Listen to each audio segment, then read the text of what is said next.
여러분 안녕하십니까? 수요 잡담 시작하겠습니다. 오늘 온라인 성서 공부 90번째 시간입니다. 그리고 구약 성서는 어떤 책이며 왜 그 책을 읽어야 할까라는 주제로 진행되는 13번째 시간이 되겠습니다. 오늘은 소예언서 중에 두 권인 요엘서와 요나서에 대해서 말씀드리겠습니다. 지난주에 요나서까지 말씀드리려고 했다가 너무 길어질 것 같아서 중단했죠. 오늘 요엘서 그 다음에 요나서 이 두 책을 가지고 얘기해 보겠습니다. 먼저 요엘서를 보면은 요엘서의 역사적 배경을 보면은 요엘서와 요나서가 비슷한데 이런 점에서는 같은데 이 책 안에 그러니까 요엘서 안에 이게 어떤 시대를 반영하고 있는 책이냐 하는 것을 알 수 있는 단서가 등장하지 않습니다. 그러니까 구체적인 아주 명시적인 단서가 없어요. 그러니까 어느 시대에 활동했던 요엘에게 전해진 하나님의 말씀이다라든지 이런 언급이 없는 겁니다. 그래서 요엘서가 어떤 시대에 선포된 하나님의 메시지인지 하는 것은 내용을 봐서 짐작할 수밖에 없는 겁니다. 그래서 이제 학자들이 많이 짐작을 하죠. 추정을 했는데 대체로 합의된 의견은 뭐냐 하면은 바벨론 포로기 이후 시기에 문서라고 그렇게 추정합니다. 확실한 건 아니에요. 왜냐하면 분명하게 명백하게 어떤 시대라고 밝혀져 있지 않으니까 우리가 확증할 수는 없지만 내용으로 미루어 짐작하건대 바벨론 포로기 이후 시기의 문서, 그 시대를 반영하는 그런 문서라고 추정하는 거죠. 그런데 지금 이 요엘서가 소예언서 중에 상당히 앞에 나와 있습니다. 호세아서와 아모스 사이에 위치해 있는데 대체로 근데 시대적인 시대에 따라서 배열되어 있거든요. 대체로 그렇습니다. 물론 히브리 성서와 또 70인역 성서, 그리스 번역본 70인역 성서의 순서가 약간 다른 점이 있어요. 차이가 있긴 있지만 히브리 성서의 경우에는 그러니까 우리 구약 성서가 히브리 성서 순서대로 예언서가 배열되어 있는데 물론 요나서는 제외지만 말이죠. 그런데 그런 그 배열상으로 호세아서와 아모스 사이에 이제 요엘서가 배치되어 있단 말이에요. 그렇지만 요엘서에 반영되어 있는 시대는 그보다 훨씬 이후입니다. 호세아와 아모스서는 기원전 8세기의 예언자라고 말씀드렸어요. 그런데 요엘서도 그럼 8세기 예언자냐? 아니죠. 8세기보다 훨씬 후대인 포로기 이후의 예언자인데 왜 그럼 이 요엘서가 호세아와 아모스 사이에 있느냐 하면은 아모스서하고 공통된 점이 있기 때문에 이렇게 배열했을 것이다라고 추정하는데 그 공통된 점이 뭐냐 하면은 야훼의 날, the day of Yahweh, 야훼의 날에 대한 사상, 야훼의 날에 대한 언급이 공통적이기 때문에 그렇다고 그렇게 생각합니다. 요엘서는 대체로 역사적 배경을 우리가 알지 못하니까 이 정도로 가름하고요. 그 다음에 메시지가 어떤지를 한번 살펴보겠습니다. 요엘서의 메시지를 보면 요엘서에 두드러지게 드러나는 어떤 현상은 뭐냐면은 메뚜기 역병으로 묘사된 야훼 하나님의 이스라엘에 대한 심판, 이게 눈에 띄게 드러나 있는 점이 요엘서의 특징입니다. 그러니까 야훼의 날이라는 the day of Yahweh라고 하는 것이 본래는 심판의 날이 아니었습니다. 그러니까 이스라엘 사람들이 야훼의 날이라고 했을 때는 그 반대로 구원받는 날이에요. 억압에서 해방되는 날, 풀려나는 날, 구원받는 날인데 이 요엘 예언자는 그 내용을 뒤집어 버린 겁니다. 완전히 뒤집어서 그들이 이스라엘 사람들이 기다렸던 야훼의 날이 구원의 날이 아니라 심판의 날이라고 그렇게 선언한 겁니다. 근데 그 심판이 어떤 그 이미지로 그려져 있느냐 하면은 메뚜기 역병으로 그려져 있다는 거죠. 그래서 이제 첫 절부터 보면은 요엘서 2장 1절부터 11절까지 보면은 이 메뚜기 역병으로 묘사된 그런 메타포로 메뚜기 역병이라는 메타포로 묘사된 야훼 날에 대한 그 서술이 있습니다. 자, 1절부터 2장 1절부터입니다. 제가 기니까 조금 뛰어 넘어가면서 스킵해 가면서 읽어보겠습니다. 너희는 시온에서 뿔라파를 불어라. 하나님의 거룩한 산에서 경보를 울려라. 유다 땅에 사는 백성아 모두 떨어라. 주님의 날이 오고 있다. 우리가 가지고 있는 새 번역, 제가 지금 인용하는 새 번역은 야훼를 죄다 주로다가 옮겼습니다. 히브리 본문에 야훼라고 써 있는 그 대목을 전부 다 주님이라고 옮겼거든요. 그래서 주님의 날이라고 표현했는데 이게 원문에는 The Day of Yahweh입니다. 그러니까 야훼의 날이라고 돼 있어요. 그날이 다가오고 있다. 그날은 캄캄하고 어두운 날, 먹구름과 어둠에 뒤덮이는 날이다. 셀 수 없이 많고 강한 메뚜기 군대가 온다. 자, 야훼 하나님의 이스라엘에 대한 심판의 도구인 야훼 하나님의 군대를 지금 메뚜기로 묘사하고 있는 겁니다. 메뚜기가 마치 야훼 하나님의 심판을 실현하려고 오는 군대 같다는 얘기입니다. 마치 어둠이 산등성이를 넘어오듯이 새까맣게 다가온다. 까마득한 옛날까지 거슬러 올라가 보아도 이런 일은 없었다. 앞으로 1000만 대 이르기까지도 다시는 이런 일이 없을 것이다. 그들이 불처럼 초목을 삼키고 지나가면 지나간 자리에서는 불꽃이 활활 타오른다. 그들이 오기 전에는 이 땅이 에덴 동산 같으나 한 번 지나가고 나면 황량한 사막이 되어버린다. 이거 좀 다른 얘기인데 구약 성경의 창세기 3장, 2장, 3장에 나오는 에덴 동산 아주 우리 중요하게 생각하잖아요. 어떤 인간의 기원에 관한 얘기라고 그리고 그 첫 사람들이 선악과를 따먹은 그 사건의 후폭풍이 굉장히 크고 지속적이다 이렇게 믿고 있잖아요. 심지어는 그래서 초대 교부들과 어거스틴을 비롯한 초대 교부들은 여기서 원죄, 오리지널 신, 원죄 교리를 이끌어내지 않았습니까? 에덴 동산이 굉장히 중요한 그리스도교 신학에서는 중요한 자리를 차지하고 있어요. 에덴 동산에서 벌어진 일, 특히 첫사람들이 선악과를 따먹은 사건이 굉장히 중요합니다. 지속적인 광범위한 영향을 발휘하고 있다고 믿고 있는데 의외로 이 창세기 2장, 3장 이외에 다른 곳에서 에덴 동산에 대한 언급이 그렇게 많이 나오느냐? 그렇지 않습니다. 몇 군데 등장하지 않아요. 그것도 아주 지나가면서 등장해요. 여기도 마찬가지잖아요. 이 땅이 에덴 동산 같으나 한 번 지나가고 나면, 그러니까 메뚜기 때가 오기 전에는 에덴 동산 같이 이렇게 풍성한, 넉넉한, 낙원 같은 그런 땅이었는데, 이 메뚜기 때가 한 번 지나가고 나면 황량한 사막이 되어버린다. 그렇다는 겁니다. 그 앞에서는 살아남은 것이 하나도 없다. 그들이 떼지어 몰려오는 말과 같고 달려오는 군마와 같다. 좀 띄어서 주님께서 큰 음성으로 당신의 군대를 지휘하신다. 병력은 헤아릴 수 없이 많고 명령을 따르는 군대는 막강하다. 주님의 날은 놀라운 날. 여기 다시 Day of Yahweh, 주님의 날이라는 언급이 나오죠. 주님의 날은 놀라운 날, 가장 무서운 날이다. 누가 감히 그 날을 견뎌낼까? 그러니까 이스라엘 사람들이 구원의 날이라고 믿고 희망을 가졌던 주님의 날이 이스라엘 사람들의 상태에 따라서는, 이스라엘 사람들이 어떤 삶을 사느냐에 따라서는 그 구원의 날이 아니라 심판의 날이 될 수 있다라고 요엘 예언자가 선언한 겁니다. 제가 지금 가져온 그림은 바로 그 메뚜기 떼의 공격을 받고 있는 그런 장면을 묘사한 그림입니다.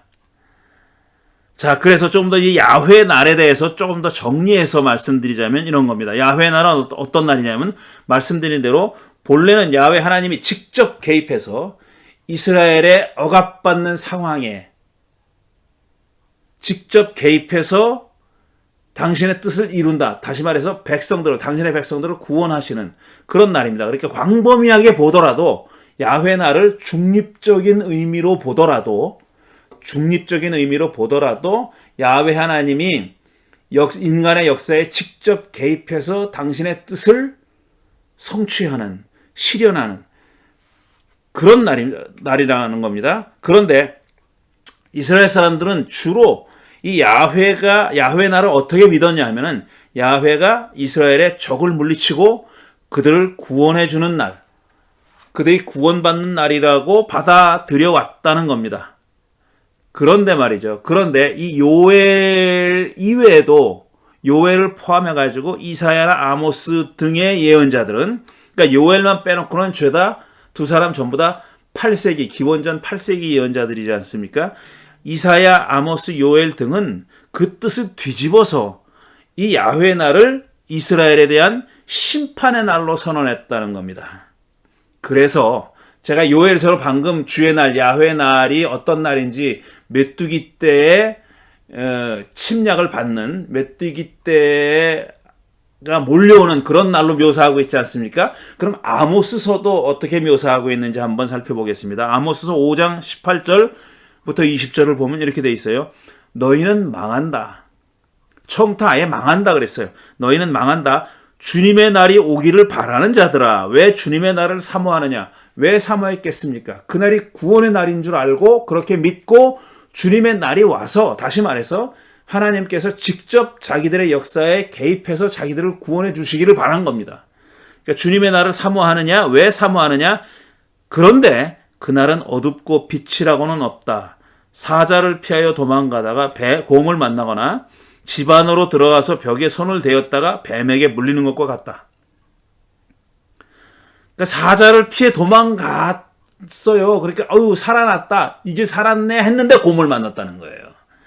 안전하다고 생각하는 집 안에 들어가서 벽에 손을 댔는데 뱀에게 물렸다는 거죠. 그러니까 안심하고 있는, 그러니까 넉넉히 있는, 안심하고 있는, 믿고 있는, 마음 푹 놓고 있는 상황에서 느닷없이 기습을 당하는 모습을 묘사하는 거죠. 그러니까 야훼 날이 본래 자기들을 구원해 주실 날이라고 믿고 안심하고 희망하고 있었는데 그날이 오히려 거꾸로 심판받는 날이라, 이런 얘기입니다. 주님의 날은 어둡고 빛이라고는 없다. 캄캄해서 한 줄기 불빛도 없다 그랬어요. 자, 이런 야훼 날이 요엘서와 아모스와 이사야 모두 다 심판의 날이라고 묘사되고 있는 겁니다.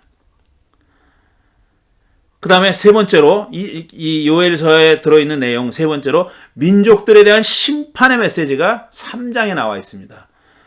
민족들에 대한 심판의 메시지가, 제가 이걸 읽으려고 하진 않아요. 왜냐하면 이런 비슷한 구절들이 다른 예언서들에도 나와 있습니다.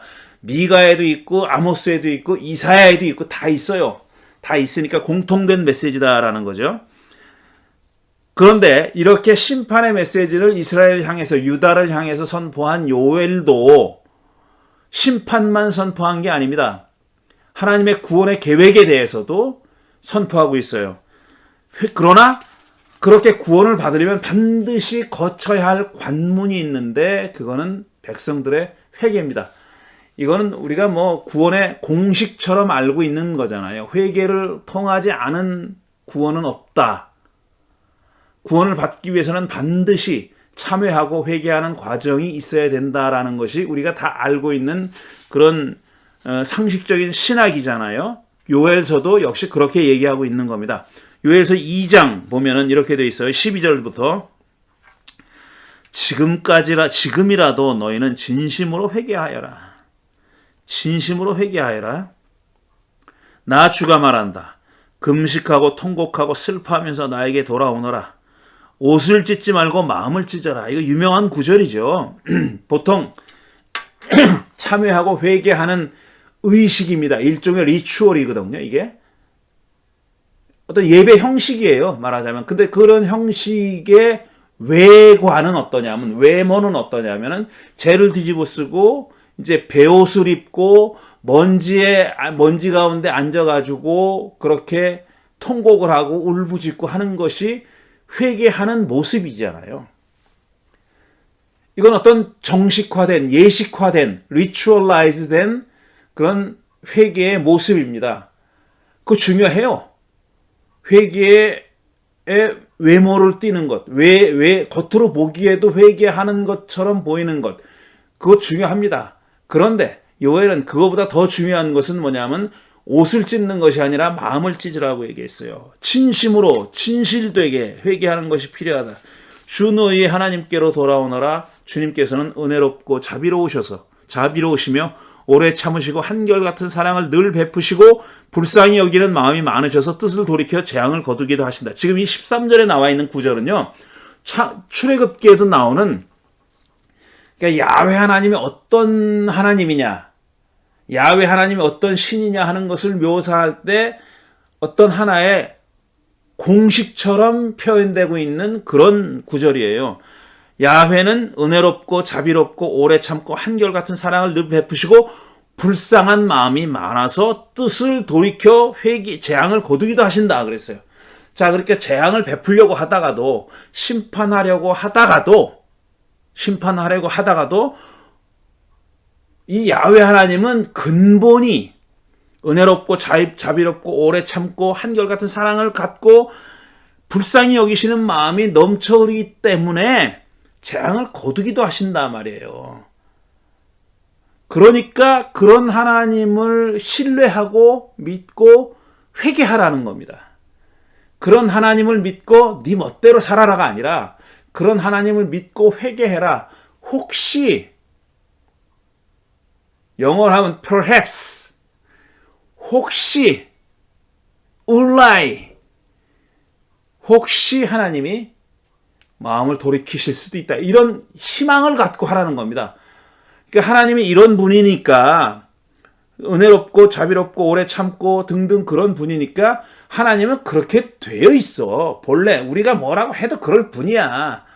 우리를 봐주실 거야, 용서해 주실 거야. 이게 아니라 그런 분이시니까 혹시 우리가 참여하면, 하나님께 돌아가면, 옷만 찢지 말고 마음을 찢고 회개하면 돌이켜서 심판하시려다가 구원을 베푸실 수 있으니까 그걸 신뢰하고 회개하라, 이런 뜻입니다. 행여, 여기도 행여 그랬죠. 지금 말씀드린 혹시, 행여나, perhaps, 울라이, 이런 거예요. 행여 주님께서 마음과 뜻을 돌이키시고 오히려 복까지 베푸셔서 너희가 주 하나님께 곡식 제물과 부어 드리는 제물을 바칠 수 있게까지 하실는지 누가 아느냐. 이겁니다. 이런 기대를 가지고 하나님께로 돌아오라고 얘기하고 있는 겁니다. 자, 그 다음에 요엘서가 또 한 가지 요엘서의 특징은 하나님의 영을 부어주신다는 얘기를 하는 겁니다.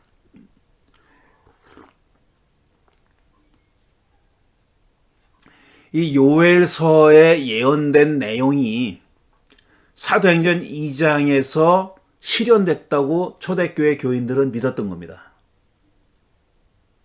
어떤 예언이냐? 요엘서 2장 28절 이하입니다. 그런 다음에 내가 모든 사람에게 나의 영을 부어주겠다. 이게 보통 그냥 읽고 지나가는데요. 모든 사람에게라는 말에 강조점이 있는 거예요. 주의 영을, 카리스마를 부어주는 경우는 많았어요. 보통은 기름 부음을 통해서 세워지는 그런 직책의 인물들이 있잖아요. 왕과 제사장과 예언자들이라고 얘기하잖아요. 물론 예언자가 공식적으로 뭐 기름을 부어서 세워졌다는 그런 예언자가 많이 등장하진 않습니다. 근데 왕과 제사장과 예언자가 하나님이 기름을 부어서 기름을 붓는다는 그런 예식은 뭐냐면 하나님의 영을 부어주시는 것을 표현하는 예식이란 말이에요. 그러니까 하나님의 카리스마를 부어주시는 것을 이 현실 세상에서는 그의 머리에다가 기름을 붓는 예식으로서 상징하는 거예요. 근데 기름만 부어지는 게 아니라 실제로는 영의 세계에서는 하나님의 영을 부어주신다는 것을 보여주는 거거든요. 근데 그런 영의 부음을 받는 인물은 제한돼 있었어요. 사사기에 보면 사사들이 그랬고, 그 다음에 제사장과 왕과 예언자들이 기름 부음을 받는다고 여겨졌습니다. 그렇게 믿어왔어요. 그런데 요엘은 모든 사람에게 나의 영을 부어주겠다 그랬어요. 모든 사람에게. 그러니까 영을 받는, 카리스마를 받는 사람들이 보편화된 겁니다. 민주화된 거예요. 모든 사람들에게 영을 부어주시겠다 그랬고, 너희의 아들, 딸은 예언을 하고, 그러니까 영의 부음을 받았으니까, 하나님의 영을 받았으니까 너의 아들, 딸은 예언을 하고 노인들은 꿈을 꾸고 젊은이들은 환상을 볼 것이다. 이게 히브리어의 표현 방법인데 그럼 아들, 딸들은 예언만 하고 노인들은 꿈만 꾸고 젊은이들은 환상만 볼 거다 이런 뜻이 아니라 병렬법으로 표현한 거예요. 아들, 딸과 노인과 젊은이들이 예언도 하고 꿈도 꾸고 환상 다 볼 것이다 이런 뜻입니다. 그런 내용을 이렇게 표현하는 거예요. 이거 히브리어의 표현의 방식입니다. 그때가 되면 그때가 언젠지 모르죠. 불특정 미래예요. 물론 요엘은 가까운 미래를 상정하고 예언한 겁니다. 이게 지금 신약 시대에 와서 오순절 사건까지 생각한 게 아니라 가까운 미래를 생각하고 예상하고 그날이 곧 온다라고 예언한 겁니다. 그때가 되면 종들에게까지도 남녀를 가리지 않고 나의 영을 부어주겠다. 심지어는 종들에게까지 영을 부어주시겠다고 약속한 겁니다. 그날에 내가 하늘과 땅에 징조를 나타내겠다.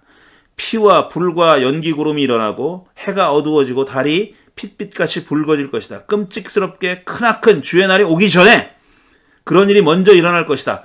이 주의 날도 가까운 미래에 일어날 거다라고 요엘이 예언한 거예요. 그러니까 종말 때가 아니에요. 지금 요엘이 그 시대에 포로기 이후의 시대라고 추측한다고 말씀드렸잖아요.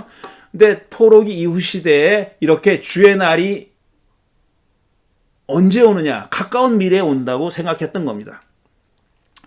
그러나 끔찍스럽고 크나큰 주의 날이 오기 전에 그런 일이 먼저 일어날 것이다. 그러니까 주의 날이 일어나기 전에 이런 자연 현상이 아주 특별한 자연 현상이 일어난다고 해서 해가 어두워지고 달이 핏빛처럼 붉어지는 그런 자연 현상의 변이가 특별한 현상이 일어날 거다라는 겁니다.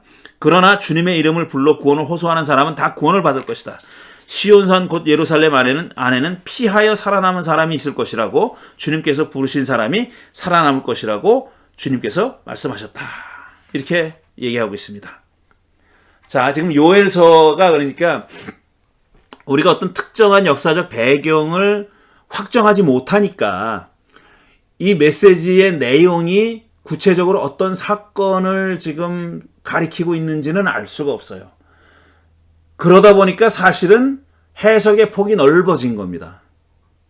이 주의 날이 어떤 날인가 하는 것을 구체적으로 이 요엘이 예언했던 시기가 확정되면은 요엘이 내다봤던 주의 날에 벌어질 사건이 어떤 거다라고 우리가 잠정적으로나마 이렇게 지칭할 수가 있어요. 그런데 이 요엘의 시대가 언제인지 모르니까 해석의 폭이 확 열려버린 거예요. 열려서 초대교회 기독교인들이 초대 그리스도인들이 오순절 때 성령을 받으면서 그들이 떠올렸던 게 뭐냐 하면 요엘서에 요엘 예언자가 예언했던 그 요엘서의 예언이 자신들에게서 지금 실현되고 있다라고 믿었던 겁니다. 생각해 보세요. 그날 주의 영이 내려와서 막 사람들이 자기 나라 말로 말을 하고 방언을 하고 주의 부활을 선포하고 막 이런 정 놀라운 사건이 벌어졌지 않습니까? 그리고 그 이후에 계속 많은 사람들이 주님을 믿게 되는 그리스도인이 되는 사건이 벌어졌잖아요. 이건 뭐 기적적인 사건이란 말이에요. 그냥 통상 벌어지는 일상적으로 벌어지는 상식적인 사건이 아닌 매우 특이한 사건이 벌어졌죠. 그러니까 그런 사건이 벌어지는 것을 경험하면서 이들이 떠올렸던 것은 요엘서의 예언이에요. 모든 사람에게 당신의 영을 부어주겠다고 했던 바로 그 예언이 자기들에게서 실현되고 있다고 그렇게 믿었던 겁니다. 근데 이런 그 요엘 예언자의 예언이 성취됐다는 것, 성취되고 있다고, 성취되었다고 믿었던 사람들이 초대교회 교인들만은 아니고 그 이후에 2000년 동안 수많은 사람들이 이 예언이 바로 자신들에게서 이루어지고 있다고, 이루어졌다고 대담하게 선포한 사람들이 많이 있었죠. 그런데 지금 방금 말씀드린 대로 이게 해석의 폭이 굉장히 넓게 열려 있기 때문에 그 안에는 이 예언이 성취되었다고 선언하고 선포하고 어떤 그 공동체를 이루었던 수많은 역사상에 나타났다가 사라졌던 수많은 그 공동체들 가운데는 처음에는 이 예언의 예언이 자기들에게 성취됐다고 믿었을 수 있어요. 믿고 그야말로 내가 하는 일이 지금 야훼 하나님의 카리스마를 실현하는 일이다. 하나님의 영의 일을 하고 있는 일이다. 하고 있다라고 그렇게 믿고 뭐 전도를 했든지 선교를 했든지 어떤 구원 사업을 벌렸든지 신유 집회를 했든지 했던 사람들이 많았습니다. 그런데 이렇게 영의 부음을 받아서 자기가 하나님의 카리스마로 일한다는 사람들조차도 뭐가 필요하냐면 계속 스스로를 반성하는 작업이 필요한 겁니다. 내가 지금 하는 일이 정말 하나님의 영을 받아서 하나님이 원하시는 일을 지금 실천하고 있는 것인가 하는 반성은 끊임없이 해야 되는 거예요. 그 기도와 명상과 묵상과 어쨌든 많은 다양한 방법으로 자신이 하고 있는 일에 대해서 끊임없이 리플렉션 하는 일, 반성하는 일이 필요한 겁니다. 되돌아보는 거예요. 근데 그게 사실 사람으로서는 힘든 거예요. 쉽지는 않은 거예요. 그리고 한번 이렇게 출발을 하잖아요. 그러면은 영의 부음을 받아서 출발했다고 자기가 믿어요. 그리고 다른 사람들도 그렇게 믿는 사람들이 많아요. 그렇게 되잖아요. 그러면 속되게 말해서 영빨이 떨어졌다 손치더라도 그 길을 계속 가는 그런 사람들이 많습니다. 더 이상 내가 하나님의 영을 받아가지고 이 일을 하는 게 아니다라는 자기 스스로의 반성이 이루어진다 하더라도 멈추지 못하는 사람들이 많이 있어요. 저는 이게 큰 문제라고 생각합니다. 많은 사람들이 자기가 하나님의 영을 받아서 하나님의 일을 하고 있다고 그렇게 시작했다고 믿는 사람들이 많아요. 그건 사실일 수 있어요. 진실일 수 있어요. 진실된 어떤 경험일 수 있어요. 영의 체험일 수 있다고요. 그런데 그게 어떤 그 철칙처럼 주어지는 건 아니에요. 성경을 보십시오. 영이 떠나갔다는 말이 얼마나 많아요. 그 사람에게 부어졌던 영이 떠나갔다는 말이 많이 나와요. 그럴 수 있는 겁니다. 나도 그럴 수 있는 거예요. 그럼 내가 더 이상 내가 하는 일이 그런 일이 아닐 수 있구나 하는 게 필요한 겁니다. 그리고 자기를 닦고 갈고 준비하고 계속 노력이 필요한 거죠. 근데 영을 받았다는 사람들에게서 제가 겪은 아주 제한적인 범위 안에서만 말씀드리자면은 그렇게 시작한 사람들 가운데, 그렇게 출발한 사람들 가운데 멈추지 못하는 사람들이 많이 있더라고요. 자기 자신은 자각이 왔는데, 내가 더 이상 이게 아니다. 처음에 받았던 그 은총, 카리스마가 더 이상 발휘되고 있지 않구나 하는 것을 깨달았음에도 불구하고 여러 가지 이유 때문에 그걸 하던 일을 멈추지 못하는 사람들이 있더라고요. 요엘서가 이렇게 해석의 문이 넓게 열려져 있는 책이기 때문에 그래서 이 요엘서를 많이 인용하고 요엘서에 기반을 해가지고 활동해왔던 사람들도 많이 있지만 또 반면 그렇게 해석의 문이 넓기 때문에 자의적으로 해석하는 경우도 많이 있다라는 것도 꼭 말씀드리고 싶습니다. 자, 그 다음에 두 번째 책이 요나서. 자, 요나서는 매우 독특한 책입니다. 일단 요나서에는 요나가 예언자라고 요나를 지칭하는 말이 한마디도 없어요. 요나를 예언자라고 부르지 않아요. 아주 눈에 두드러지는 점이에요. 요나서에 따르면 예언자가 아니에요. 그리고 실제로 이 히브리 유대계 성경에는 요나가 예언서에 들어있지 않아요. 룻기, 에스더 뭐 이런 책과 함께 그 다섯 두루마리 안에 들어있어요. 그러니까 성문서 안에 들어있습니다. 예언서 안에 들어있지 않고 느빔, 프라핏이 아니라 케투빔, 성문서 안에 들어있어요. 문서 안에 들어있어요. 잠언, 뭐 시편, 전도서 이런 것처럼 문서 안에 들어있어요. 그 다음에 히브리 성경의 문서에는 역대기, 상하, 에스라, 느헤미야 이런 책들도 다 성문서 안에 들어있죠. 아주 독특한 책이에요. 특징을 몇 가지로 나눠서 생각해 보면 이렇습니다. 요나서의 특징 첫 번째로 예언자가 전한 하나님의 메시지가 중심되는 그런 예언서가 아니에요. 대부분의 예언자들, 아니 요나서 이외의 다른 모든 예언자들은 예언자가 어떤 사람이냐 하는 것에 대해서는 관심이 별로 없습니다. 다만 그가 전한 하나님의 메시지가 뭐냐 하는 것이 그 예언서의 메인 위치를 차지하고 있어요. 그게 주예요. 메인이에요. 메시지를 보는 거지, 메시지가 중요한 거지, 예언자가 어떤 사람인지는 별 관심이 없는데, 요나서는 반대입니다. 요나서에 들어있는 하나님의 메시지는 딱 한마디밖에 없어요. 나머지는 요나라는 인물에 관한 얘기입니다. 이게 아주 두드러진 특징이고요. 요나라는 사람 이름이 요나서 말고도 딱 한 군데 나오는데 그게 열왕기서 14장 25절입니다. 이렇게 돼 있어요.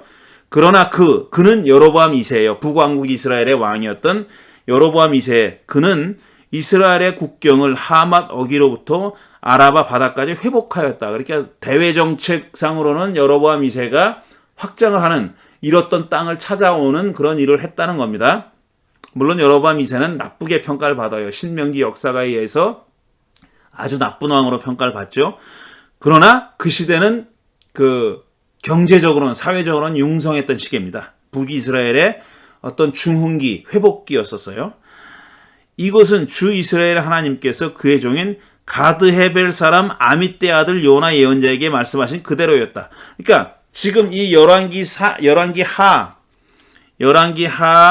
14장은 뭐라고 얘기하냐면은 아미떼 아들 예언자 요나에게 이런 국경을 회복할 거라고 예언을 했다는 겁니다. 근데 그 일이 언제 이루어졌느냐면 여로보암 2세 때 이루어졌다라고 얘기하는 거예요.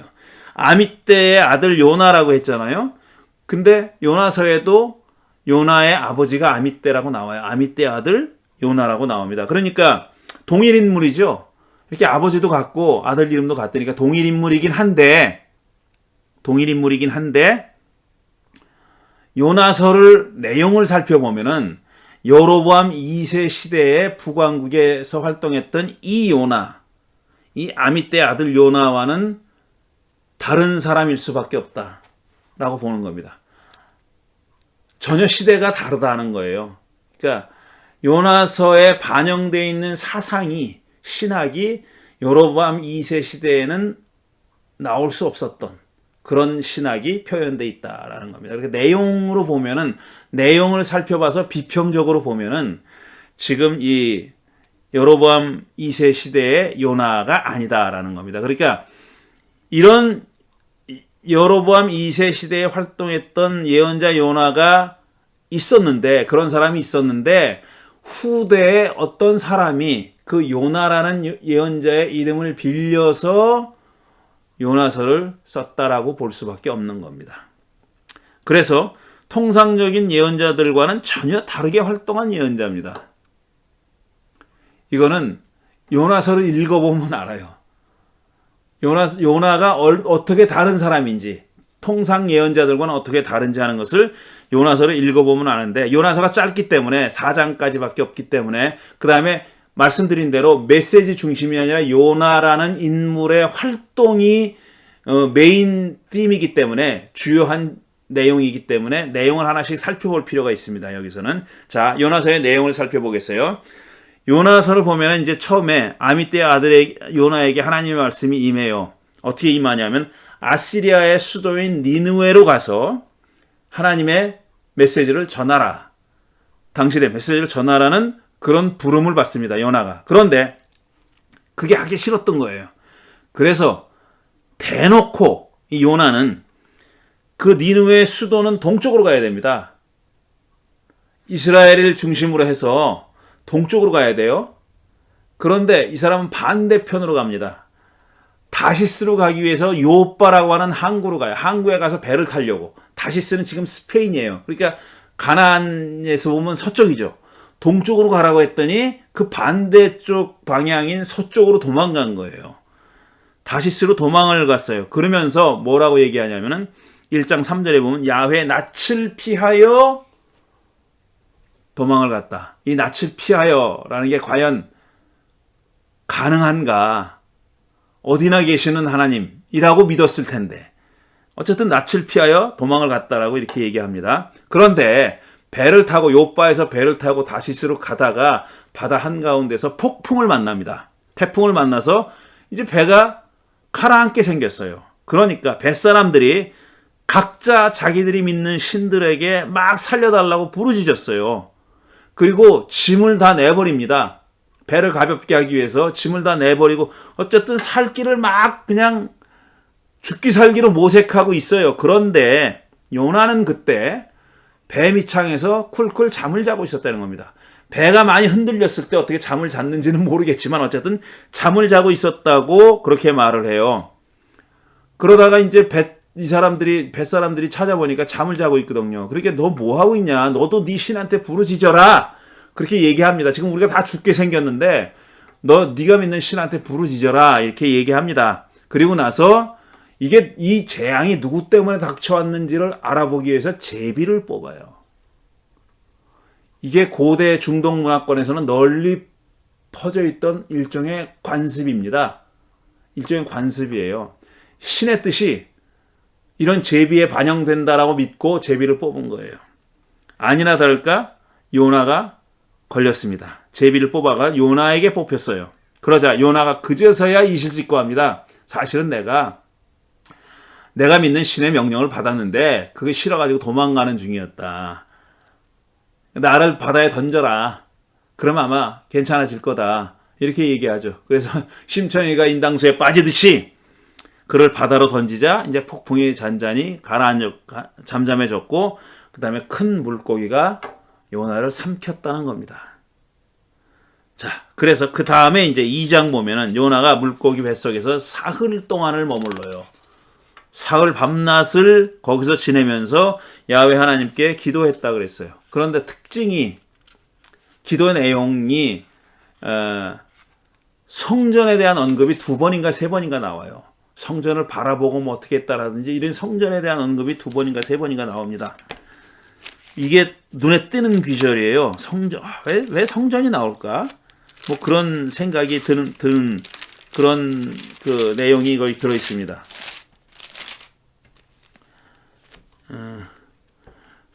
주의 눈앞에서 쫓겨났어도 내가 반드시 주님 계신 성전을 다시 바라보겠습니다. 이런 말 있고 내가 주님을 기억하였더니 나의 기도가 주께 이르렀으며 주님 계신 성전에까지 이르렀습니다. 그래서 성전에까지 지금 자기 기도가 이루어졌다라고 하고 내가 성전을 바라보겠다고 얘기하고 그러니까 이게 이런 데서 어떤 추측이 가능하냐면은 이 요나서가 쓰여진 배경이 성전에 갈 수 없는 상황.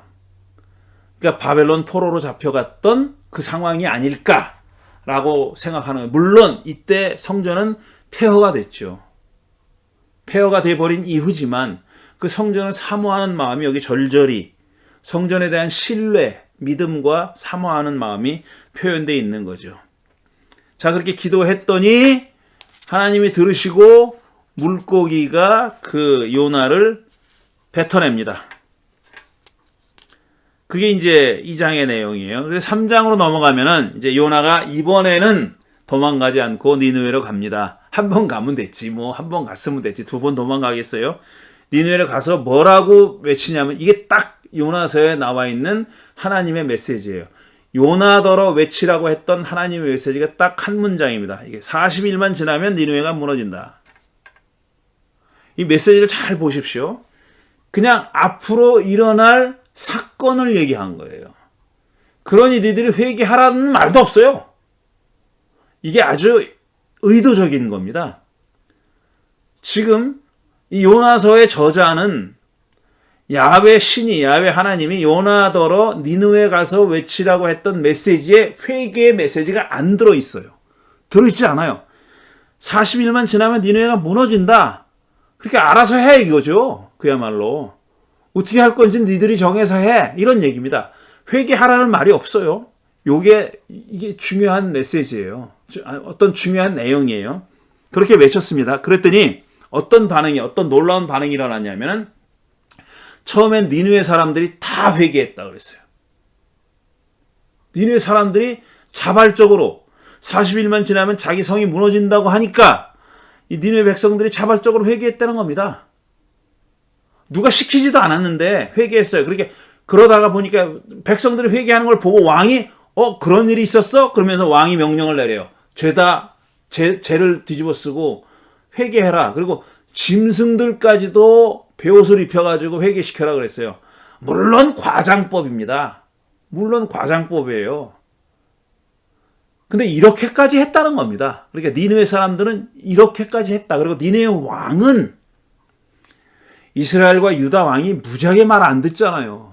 이스라엘의 역사가 왕들이 말 안 듣는 역사예요. 그래가지고 예언자들과 계속 갈등이 일어나고 예언자들이 왕을 비판하고 왕들은 그러니까 권력자들은 예언자들을 못 잡아먹어서 날리고 이게 이스라엘의 역사입니다. 유다와 이스라엘의 역사인데 반면 니느웨 왕은 백성들에게서 자발적으로 시작된 회개운동을 왕이 나중에 추인하고 인정을 하고 공식적으로 그거를 공식화하고 회개하라고 명령을 내리고 심지어는 짐승들까지 회개하게 시켰다 이렇게 얘기한 겁니다.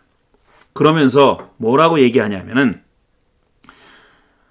하나님께서 마음을 돌리고 노여움을 푸실지 누가 아느냐 이겁니다. 여기도 행여나 이게 회개하는 사람의 정신 자세예요.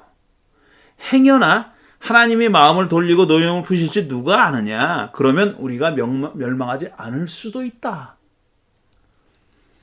아주 모범적인 회개자의 참회자의 태도가 표현되어 있는 거예요. 여기 이스라엘의 그 어디서도 찾아보기 힘든 예언자들이 그토록 이런 메시지를 전했죠. 예언자들도 니네 회개하면 반드시 자동적으로 하나님이 너를 용서하고 구원해 주시는다고 얘기 안 했어요. 그렇게 얘기 안 합니다. 예언자들은. 참회해라 행여 혹시 그럼 너희들이 회개하는 것을 보고 하나님이 마음을 돌이키실지 누가 아느냐. 이렇게 예언자들이 메시지를 내보냈어요. 그런데 그 메시지가 누구 입에서 나옵니까?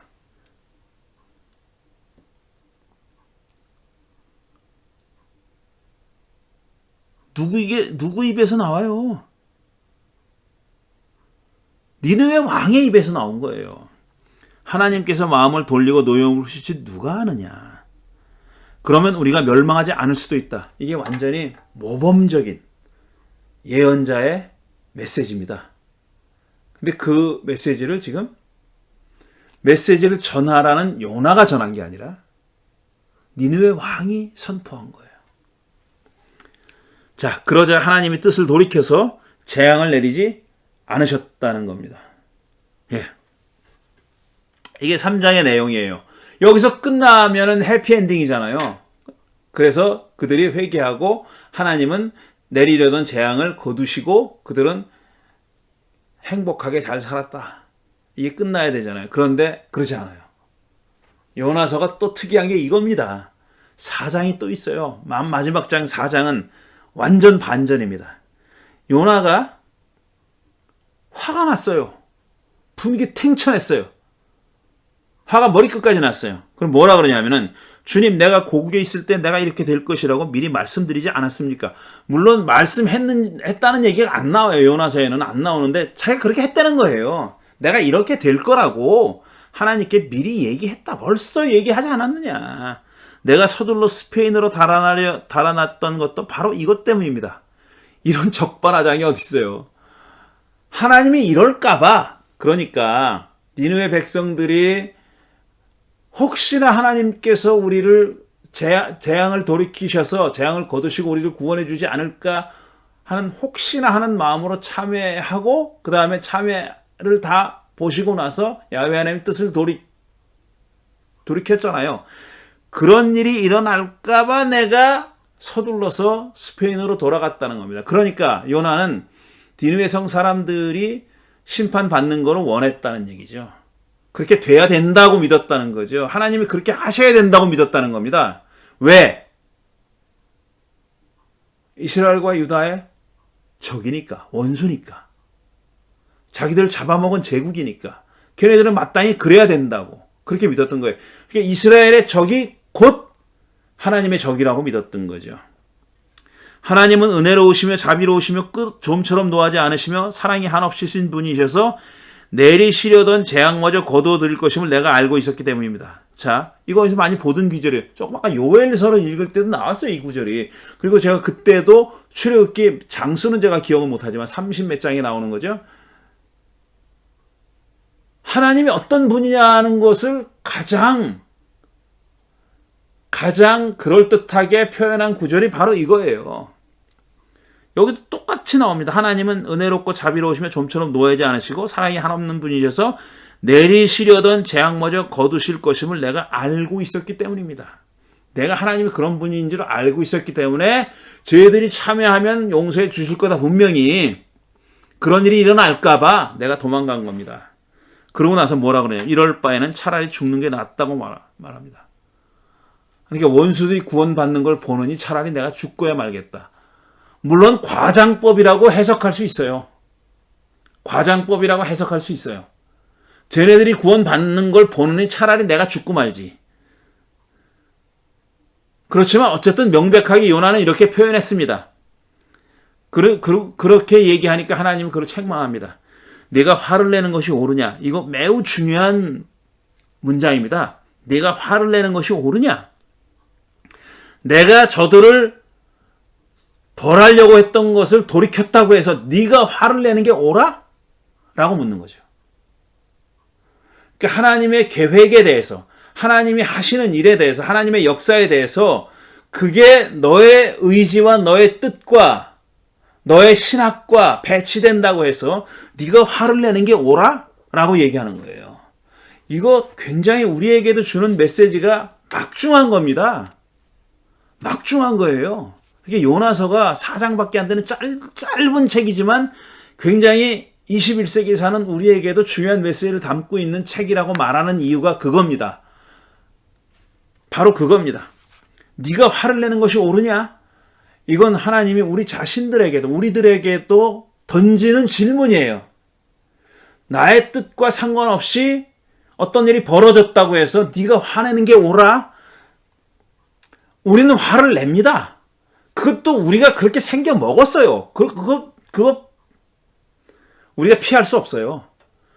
우리가 생각하는 하나님의 어떤 하나님은 이렇게 하셔야 된다. 하나님이시라면 모름지기 이래야 한다. 라는 신앙이 있잖아요. 그게 우리 인간이 가지고 있는 신앙이고 신학입니다. 신학이라는 건 하나님에 대한 이야기지 않습니까? 데올로기아잖아요. 하나님에 대한 이야기입니다. 우리 하나님에 대한 우리의 생각이 신학이에요. 근데 그게 있을 수밖에 없어요. 우리의 하나님에 대한 생각이 있죠. 물론 변하죠. 변하긴 하지만 변하지 않고 고정되어 있는 아주 이 돌머리 같은 사람들도 있어요. 돌머리 비하가 아니라 굳다는 얘기입니다. 그렇게 굳은 사람도 있긴 있지만 신앙의 연륜이 쌓이면서 자꾸 바뀌는 것이 통상 벌어지는 일입니다. 대부분의 사람들은 그렇게 신앙이 바뀌어요. 바뀜에도 불구하고 하나님에 대한 우리의 생각은 늘 있습니다. 그리고 하나님에 대한 생각이 잘 바뀌지 않는 것도 사실이에요. 그걸 바뀌는 것을 메타노이아라고 얘기합니다. 하나님에 대한 우리의 생각이 믿음이 바뀌는 것이 메타노이아예요. 메타노이아는 회개는 참회는 눈물 흘리고 제가 잘못했어요. 제가 죽일 놈이에요. 이거만 하는 게 회개가 아니에요. 하나님을 바라보는 눈, 하나님에 대한 생각, 그 다음에 나 자신에 대한 생각, 우리 이웃에 대한 생각, 세계에 대한 생각이 바뀌는 것이 메타노이아입니다. 잘 안 바뀌죠. 잘 안 바뀌기지만 열어놓고 있어야 되는 거예요. 거기에. 우리가 가지고 있는 하나님에 대한 생각이, 신학이 항상 옳지만 않습니다. 네가 화를 내는 게 옳으냐? 요나에게 질문했던 이 질문 또 한 번 또 나옵니다. 나중에 4장 9절인가에 또 나와요. 지금 4장 4절에서 이렇게 물어봤어요. 요나가 화를 내니까, 니느웨에 대한 심판의 뜻을 거두어들이는 걸 보고 화를 내니까, 네가 화를 내는 게 옳아? 네가 화를 내는 게 옳으냐 물어봤죠. 한번 또 물어봅니다. 그 다음에 나와요.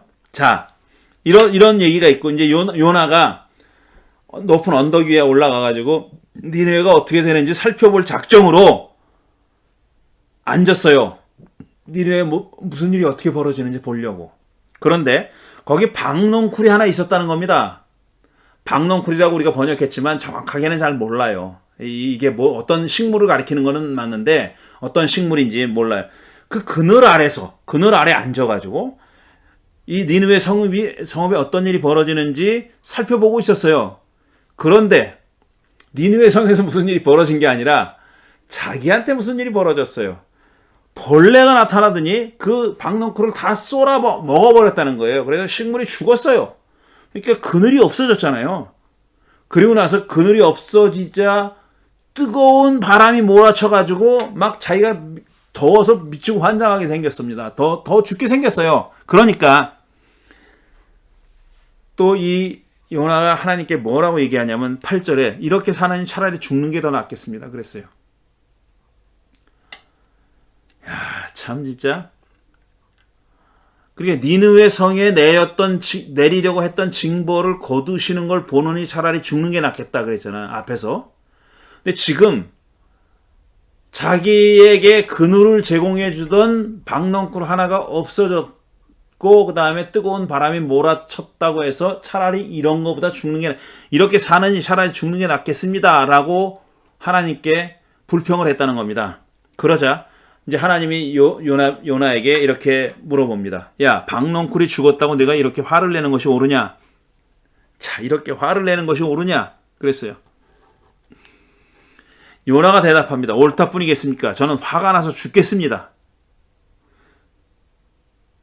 자기가 옳대요, 계속. 네가 이렇게 화를 내는 게 옳아? 박농쿨 하나 있다가 없어졌다고 해가지고 네가 이렇게 나한테 화를 내는 게 옳아? 그게 그랬더니 옳대. 옳다 뿐이겠습니까? 저는 화가 나서 죽겠습니다. 그래요.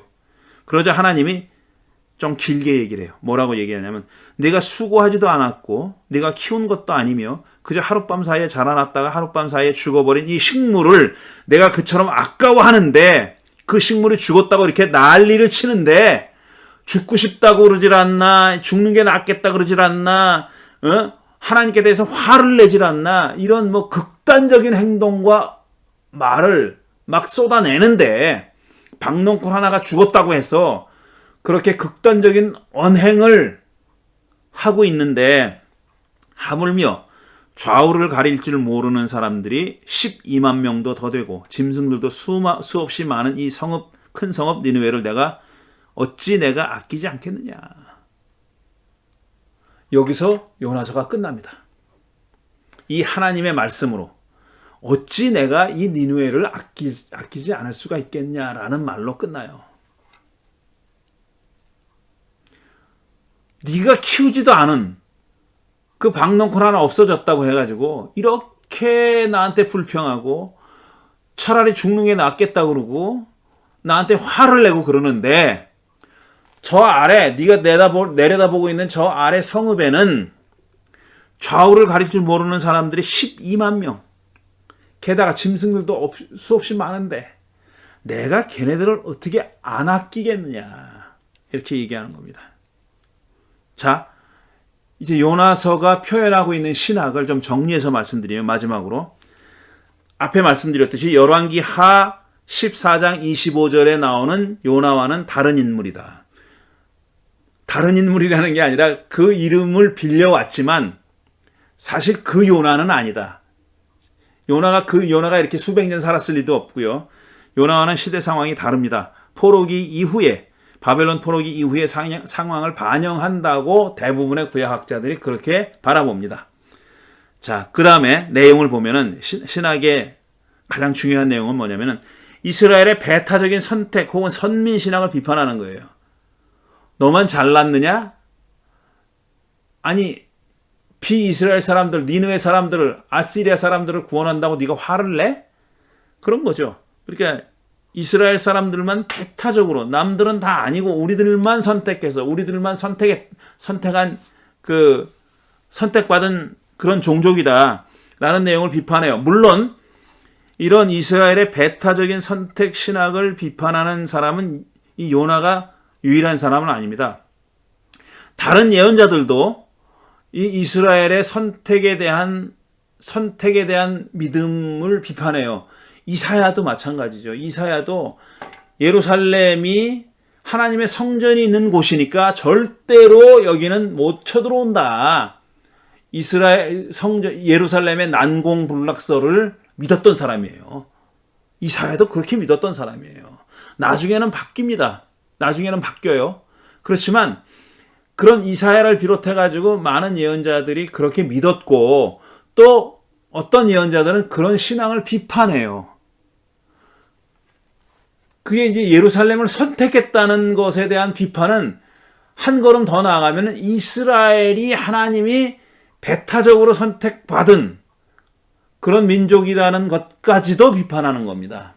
그런데 그런 선택 신학을 비판한 여타 예언자들과 요나의 차별점이 있어요. 그게 뭐냐면은 그 여타 다른 예언자들, 선택 신학을 비판한 다른 예언자들은 이방 종족에 대해서도 역시 비판합니다. 비판의 이유는 두 가지예요. 첫째로는 이스라엘을 못 살게 굴었기 때문에 비판해요. 그건 일종의 선택 신학의 변형된 모습이죠.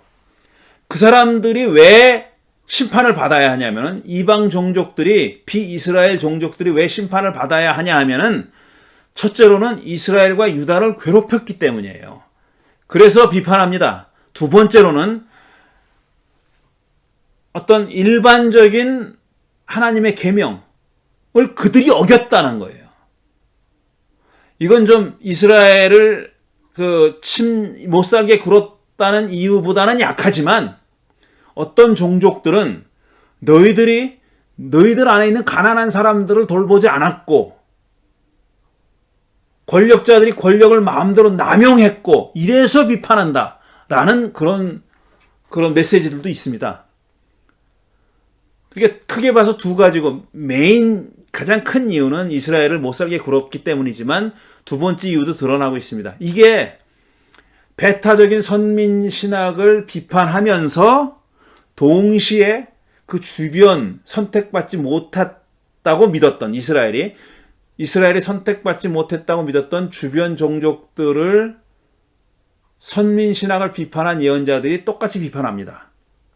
근데 그 이유는 말씀드린 두 가지고 그런데 요나는 니느웨에 대한 비판이 한마디도 없어요. 한마디도 없어요. 니느웨는 오히려 이스라엘 사람들도 못했던 일을 했습니다. 어느 예언자가 또 이스라엘의 어느 역사적 시기에 하나님의 보내심을 받은 예언자의 메시지를 듣고 즉각 회개로 응답한 이스라엘 백성들이 있었고 그런 시기가 언제 있었습니까? 없었어요. 그런 시기는 없었어요. 이렇게 니느웨 백성들, 니느웨 주민들, 그리고 한 걸음 더 나아가서 니느웨 왕까지 이렇게 일사불란하게 40일 후에는 뭐라 그랬어요? 40일 후에는 망한다 그랬죠. 니느웨가 무너진다. 라는 그 한마디 메시지에 전심을 다해서 반응한, 응답한 니느웨 주민들과 왕처럼 이렇게 응답한 이스라엘 왕도 없었고 이스라엘 백성들도 없었고 그 어느 시기에도 이런 일은 벌어지지 않았습니다. 그런데 그런 일이 이스라엘이 했어야만 했던 일을 니느웨 백성들이 했다고 얘기하는 거예요.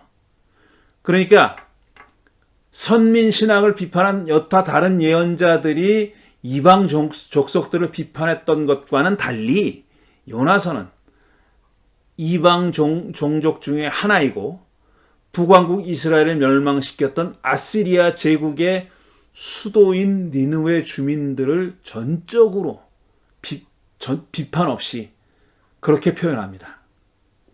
아주 아이디어란 이상적인 응답을 한 거예요. 그렇게 표현하고 있어요.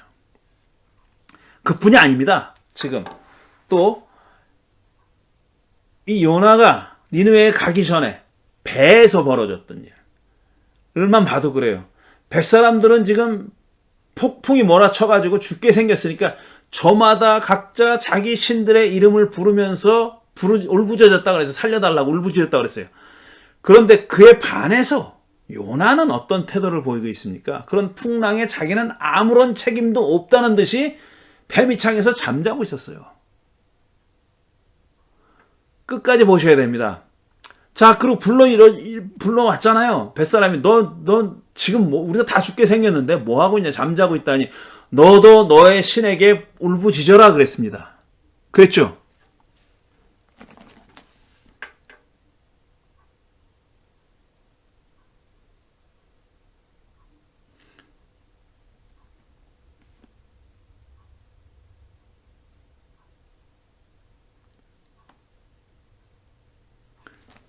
그리고 제비를 뽑았어요. 이게 아주 디테일한 얘기지만 의미가 있는 대목이에요. 요나가 나중에 이실직고 해요. 자기 때문이라고. 근데 제비 뽑혀가지고 자기가 걸리기 전까지는 얘기 안 했어요. 제비가 뽑히고 나서야 그렇게 얘기합니다. 그러니까 뱃사람들이 자기 신의 이름을 부르면서, 그러니까 야훼 신이 아닌 다른 신이죠. 자기들의 신의 이름을 부르면서 아주 간절하게 울부짖은 것과는 요나의 태도가 굉장히 상반되잖아요.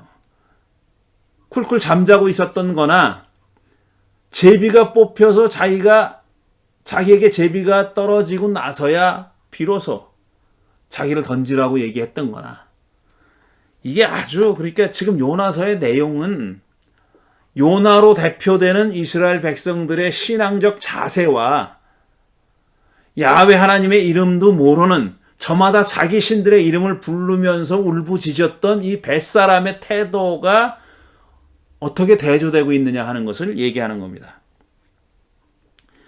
회개하라는 메시지를 받은 니느웨 주민들과 이스라엘 백성들의 반응을 비교한 건 말씀드렸어요.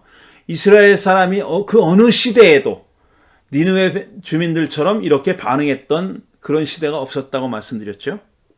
그리고 또 한 가지, 이 요나서가 아주 그 의도적으로 보이고 있는 게 뭐냐면 이 니느웨 사람들이 부르짖었다는 하나님, 이 그냥 일반 명사로 쓰여 있어요. 하나님이라고 써 있다고, 신이라고, 그러니까 엘로힘이라고 써 있어요. 그리고 뱃사람들이 각자 자기 신들의 이름을 부르면서 했다 그랬잖아요. 여기서 누구한테 기도했는지가 분명하죠. 그러니까 각자 자기 신들이니까 뱃사람들은. 그런데 니느웨 백성들의 경우에는 야훼 하나님께 부르짖었다는 말이 없습니다. 그냥 하나님께 부르짖었다 그랬어요. 하나님께. 그러니까 의도적으로 야훼 신의 이름을 들지 않는 거예요. 이게 말하자면 보편 신학으로 가는, 유니버설 갓, 보편 신을 상정하는 어떤 그 특별 개별 종족들만 관여하고 종족들만 관심하고 그들의 생사화복만 주관하는 그런 신이 아니라, 종족신이 아니라, 부족신이 아니라 모든 종족들의 신, 보편신 에 관한 사상이 여기 요나서에 들어있다는 얘기입니다. 그리고 아까 조금 말씀드렸듯이 네가 화를 내는 것이 옳으냐? 그러니까 하나님이 하시는 일에 대해서 내가 갖고 있는 하나님에 대한 생각과 믿음과 다르다고 해가지고 화를 내는 것이 옳으냐 하는 겁니다. 저는 화를 내지 말자는 얘기가 아니에요. 그거 우리 인간이 할 수 없는 일입니다. 내가 믿는 신앙의 내용과 지금 벌어지는 일이 맞지 않고, 그 다음에 벌어지는 일이 하나님께서 어떤 방식으로든지 개입하시는 일이라면은, 그렇게 믿는다면은 화가 나죠. 화가 날 수밖에 없죠. 제 주변에도 얼마나 많이 있어요. 우리 우리 조국의 상황이나 이런 상황이 너무나도 어긋나고 잘못 나가고 있을 때 정말 신실한 그리스도인이라면 하나님 도대체 왜 이런 겁니까? 하나님 뭐 하고 계십니까? 잠자고 계십니까? 우리가 이렇게 된 거를 돌아보지 않으십니까? 하고 하소연하고 불평하고 화내고 하는 것이 당연해요. 우리가 그거 하는 거예요. 하는 게 또 틀린 것도 아니에요. 그렇게 하는 게 맞아요. 그게 진실한 신앙이에요. 신앙에 진실하니까 화를 내는 겁니다. 화가 나는 거고요. 하나님에 대한 신뢰가 있으니까 화가 나는 거예요. 그거 어쩔 수 없어요. 근데 그럴 때마다 우리가 스스로에게 이 얘기를 좀 생각해 보자고. 우리가 화를 내는 것이 옳은가? 내가 이렇게 분노하는 것이 나만의 좁은 소견은 아닌가? 좁은 소견 때문에 화낸다는 거 아닙니다. 제가 그렇게 얘기하는 건 아니에요. 그렇게 돌아볼 필요가 있다는 말씀을 드리고 있는 거예요. 이 혹시 나의 어떤 그 이기적인 그런 생각 때문에 내가 화내고 있는 게 아닌가? 요나가 그랬잖아요. 요나는 자기는 선택된 민족이라 선민 신학이라는 외피를 둘러싸고 있는 자기 자신의 욕심이에요. 자기 자신의 욕심을 선택 신학이라는 걸로 감싸고 있는 겁니다. 하나님 우리 선택했다 그러지 않으셨어요? 그런데 왜 쟤네들한테 잘해줘요? 이렇게 얘기하는 거예요. 그러니까 너 왜 화내고 있느냐라는 이 요나의 메시지를 항상 우리가 마음속에 간직하고 있어야 된다는 겁니다. 내가 왜 화를 내고 있는지 하는 것을 돌아보라는 얘기예요. 화내지 말자는 뜻이 아닙니다. 그리고 우리가 내는 화가 틀렸다라고 얘기하는 게 아니에요. 우린 하나님이 아니라 사람이니까 화나게 돼 있습니다. 우리가 믿는 일이 그렇게 이루어졌으면 하는 일이 이루어지지 않을 때 불평하기도 하고 화내기도 하고 또 동시에 내가 지금 믿는 것이 옳은가 하는 것도 돌아봐야 된다는 거죠. 내가 이렇게 하는 것이 옳은가? 내가 하나님께 불평하고 화를 내는 것이 옳은가? 하는 것도 돌아봐야 된다는 거죠.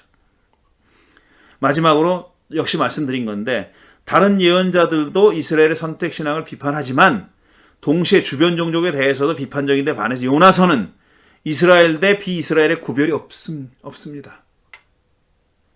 그래서 보편주의 신학, 어떤 참된 의미에서 보편주의 신학의 맹아, 그게 싹트고 있다는 것이 요나서에 표현되고 있습니다. 그런 의미에서 요나서는 굉장히 의미가 있는, 짧지만 굉장히 의미가 있는 그런 책입니다. 예언서 처음 말씀드릴 때 요나서가 지금 우리 그리스도교 신학에서는 예언서에 포함되어 있지만 유대교 신학에서는 예언서에 들어있지 않다고 하면서 말씀드렸죠. 이 내용이 상당히 다르다라는 내용도 말씀드렸고 상당히 후대의 상황이 반영되어 있다고도 말씀드렸는데 오늘 그 요나서에 대해서 조금 더 자세히 말씀드렸습니다. 요나서, 그리스도교 신학은, 그러니까 예수님께서 요나의 이야기를 인용하시면서 요나가 물속이 뱃속에 사흘 있었던 것처럼 인자도 그러하리라 그랬어요. 그러니까 요나가 보여준 표적 이외에는 보여줄 것이 없다라고 얘기했어요. 그래서 초대 교회는 그걸 예수님께서 십자가에 달려서 죽은 지 사흘 만에 부활하신 얘기로 이해했습니다. 그러니까 요나의 사건은, 요나서에 적혀 있는 사건은 요엘서가 그랬던 것처럼, 요엘서가 오순절 성령 강림 사건을 예언했다고 그렇게 이해했던 것처럼 요나서의 이 사건도 예수 그리스도의 십자가상의 죽음과 부활을 미리 보여준 것으로 그렇게 이해했습니다. 그렇지만 또 다른 면도 볼 수 있어요. 요나가 요나의 메시지를 들고 니느웨 사람들이 회개한 사건이 있잖아요. 그런데 인자가, 하나님의 아들이 이렇게 외치는데도, 하나님 나라를 외치는데도 끄떡없는, 참여하지 않는 사람들을 들으라고, 그 사람들 들으라고 요나의 이야기를 끌어왔다. 이렇게 해석하는 그런 해석도 있습니다. 그런 해석이 사실 신약성서 안에도 있어요. 그러니까 두 가지 해석이 가능하다고 제가 말씀드리는 겁니다. 예수의 부활 사건과 그 다음에 예수의 하나님 나라의 메시지를 그들이 받아들이지 않았던 그런 일에 대한 어떤 예증, 예표, 예언을 요나서가 보여주고 있다. 이렇게 볼 수 있는 겁니다. 자, 오늘 요엘서와 요나서에 대해서 말씀드렸습니다. 이제 아직도 얘기하지 않은 예언서도 있죠. 스바냐, 스가랴, 학개, 말라기 이런 예언서들 아직 얘기하지 않았는데 그것도 어쨌든 시간이 가더라도 하나씩 살펴보겠습니다. 그런 사실상 잘 언급되지 않는 예언자들인데요. 거기도 아주 주목할 만한 내용들이 들어 있습니다. 그렇게 소예언서에 대한 얘기가 다 끝나면은 이사야, 예레미야, 에스겔, 다니엘은 말씀드렸고요. 이 책에 대해서 말씀드리도록 하겠습니다. 자, 오늘은 여기까지 하겠습니다. 오늘도 1시간이 넘었네요. 긴 시간 들어주셔서 감사합니다. 다음 주에 뵙겠습니다.